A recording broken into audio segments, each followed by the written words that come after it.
The Silk Road.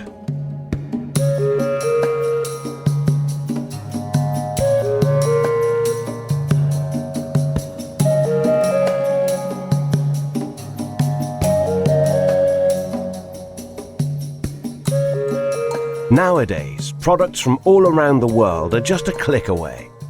But centuries ago, long before the age of the internet, merchants had to travel thousands of miles to sell their goods. They traveled along a trading route which led to foreign lands, the Silk Road. Despite its name, the Silk Road actually wasn't just one road.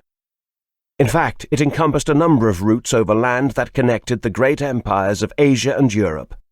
It all began back in 114 BCE, when the first merchants started traveling in order to sell silk cloth.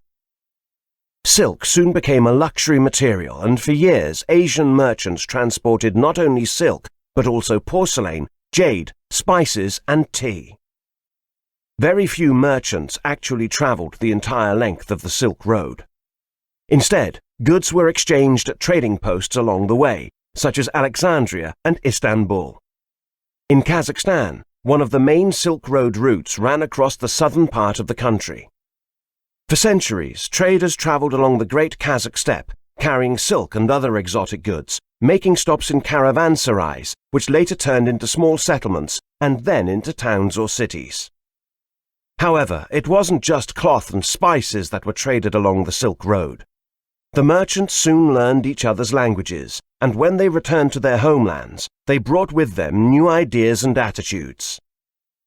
The end of the Silk Road came in the 15th century, when European explorers discovered a route to Asia by sea which made trading easier and cheaper.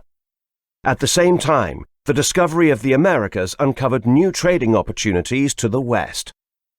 The Silk Road hasn't been forgotten.